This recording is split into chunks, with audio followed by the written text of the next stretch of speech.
समलैंगिकता। ये समलैंगिकता विदेशी मुद्दा है, यूरोप का मुद्दा है, और उसके कारण है उसके पीछे।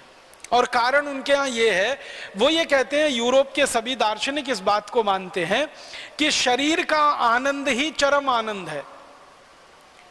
हम बिल्कुल इससे उल्टी बात मानते हैं। हम मानते हैं ईश्वर प्राप्ति का आनंद ही चरम आनंद है। भारत में चरम आनंद की स्थिति ईश्वर प्राप्ति में है, यूरोप में चरम आनंद की स्थिति शरीर के सुख में है। तो यूरोप में जो भी किया जाता है वो शरीर के सुख के लिए किया जाता है, और भारत में जो भी किया जाता है वो मोक्ष प्राप्ति और ईश्वर प्राप्ति के लिए किया जाता है।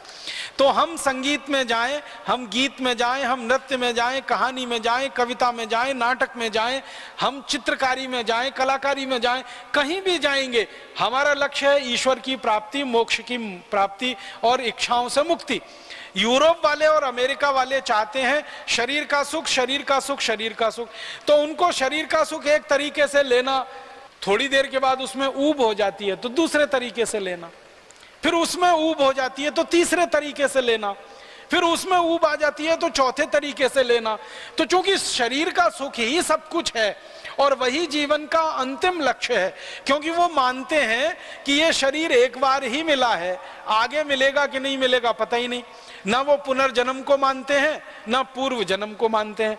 यूरोप की सभ्यता और भारतीय सभ्यता में जो जमीन आसमान का एक अंतर है वो ये कि हम पूर्व जन्म को भी मानते हैं, पुनर्जन्म को भी मानते हैं। यूरोप वाले ना पुनर्जन्म को मानते हैं, ना पूर्व जन्म को मानते हैं। वो कहते हैं जन्म एक ही है, अब इस जन्म में ये शरीर मिल गया, इसमें जितना सुख लेना है ले लो, जितना भोग करना है भोग लो। तो सुख में डूबना है, भोगों में डूबना है, उसके लिए समलैंगिकता में जाना पड़े तो वहां चले जाओ, और किसी काम में जाना पड़े तो वहां चले जाओ। वो सब कुछ सुख प्राप्ति है शरीर के माध्यम से।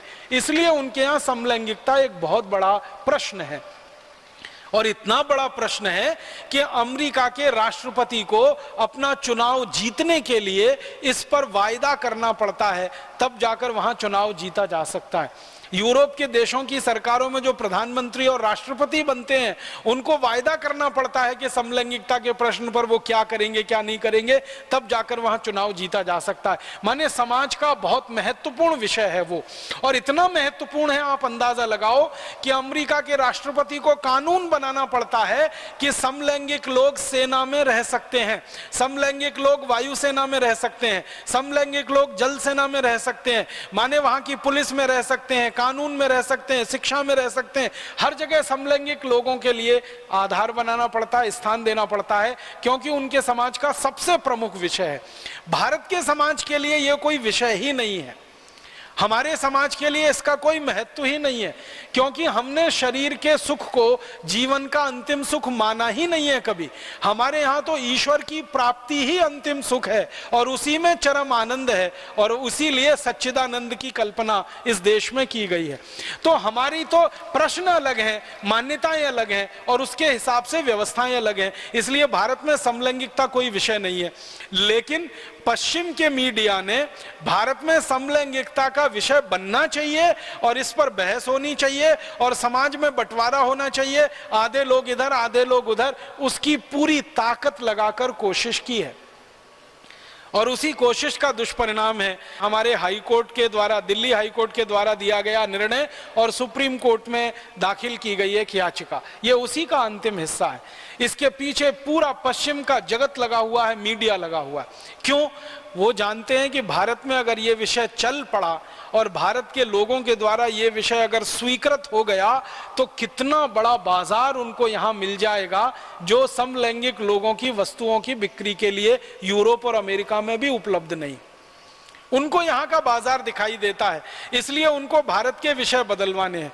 तो अब इस विषय को बदलवाने की कोशिश एक तो मीडिया के द्वारा हो रही है, इलेक्ट्रॉनिक मीडिया के द्वारा, और दूसरा फिर प्रिंट मीडिया के द्वारा भी शुरू हो गई है।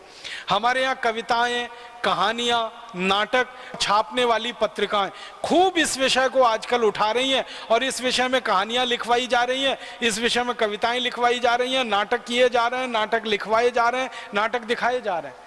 कारण एक ही है, वो भारत के मूल विषयों से ध्यान हटाकर कुछ ऐसे विषयों में ध्यान लगाना चाहते हैं जो अंत में हमको सांस्कृतिक अधःपतन की तरफ ही ले जाते हैं। बहुत दुख होता है, बहुत अफसोस होता है कि पश्चिम की नकल करके हमने हमारे सांस्कृतिक मूल्यों को एकदम ताक पर उठाकर रख दिया है और फालतू चीजों की बहस में हम पड़ गए।